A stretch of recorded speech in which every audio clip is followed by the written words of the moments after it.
Students of class 10, civics, lesson number 1, Lok Sabha. You know, in Indian parliamentary system, there are two houses, the Lok Sabha and the Rajya Sabha. The Lok Sabha is the lower house or house of the people, and the Rajya Sabha is the upper house. The Lok Sabha is formed for a term of 5 years by the common people. The people of our country, they elect their representatives from their respective constituencies in order to solve the disputes of their constituencies.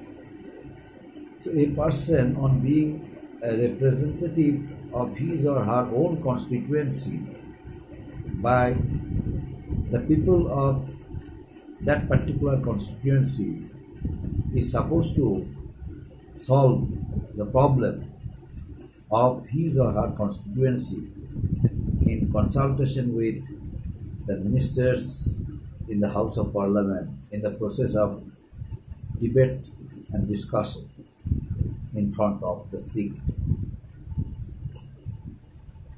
During the 13th Lok Sabha, Bharatiya Janata Party lost a no confidence motion by one vote, and hence they had to resign.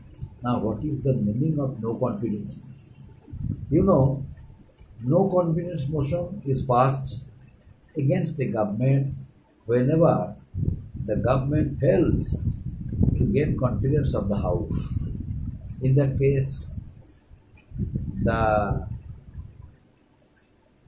government is asked to prove its confidence in the House. If government fails to prove its confidence in the House, the whole ministry has to resign. This is no confidence motion. Just like Bharatiya Janata Party once, while contesting a confidence proposal of no confidence motion, they defeated by one vote and had to resign. Now election, now composition. Lok Sabha has 552 members. Out of it, 530 members are elected directly by the people, and 20 members are elected from union territories. Means 530 members are elected from different states of India directly by the people, and 20 members also are elected directly but from the union territories. So total 530 plus 20, total 530 plus 20 means 550, and 2 members are nominated by the President from the Anglo-Indian community. That means total 552. But at present, how many members are there in the Lok Sabha? 545 members are there in the Lok Sabha at present. The next one, election. In our country, after every 5 years, a general election is held. The general election is held once in a year, once within 5 years. That means as soon as the tenure is over of a government, general election is declared. But sometimes general election can be held before the government completes its normal tenure.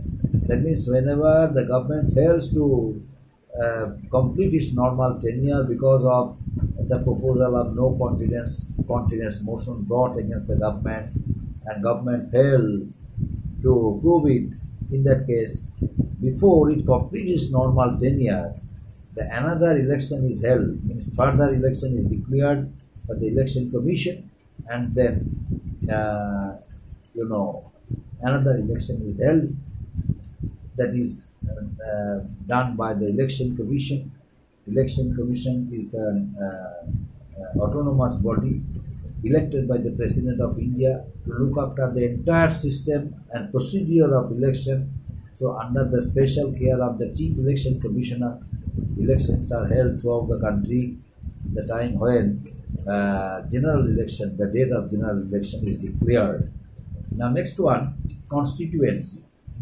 In our country, India, there are so many constituencies. Each constituency denotes that particular area. That means that particular area is demarcated for the purpose of election.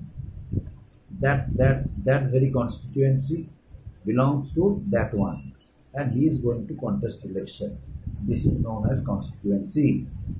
In our country, there are some states like Mizoram, Rajasthan, Uttar Pradesh. Uttar Pradesh has a large state and dense population.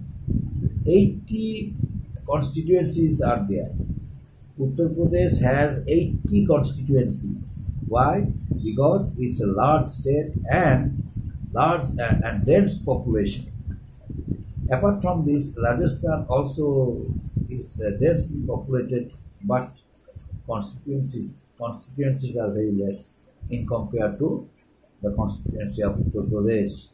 And another one, very sparsely populated state, Mizoram, only one constituency is there. So these are constituencies of India. And next one, reserved constituencies. Which are known as reserved constituencies?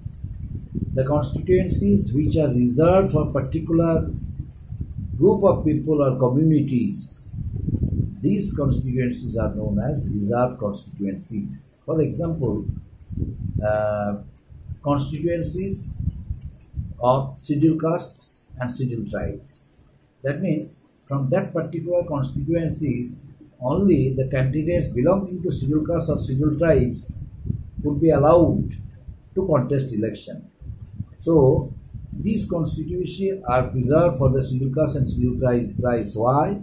In order to communicate a message to the lower category people of India that anyone or any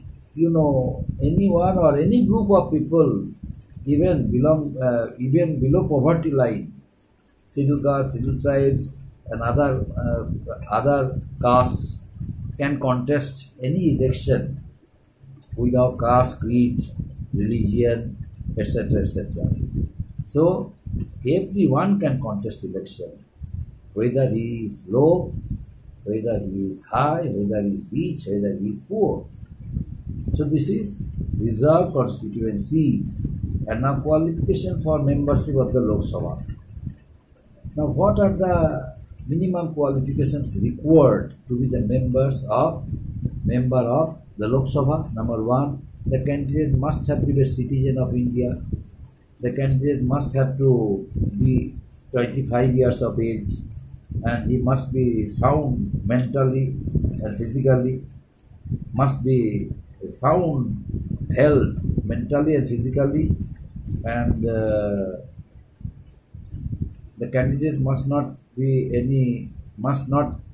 become any defaulter of paying taxes to the government departments, and the candidate must not be a criminal, convicted criminal, and should not hold any office of profit under the government, and must not become an insolvent.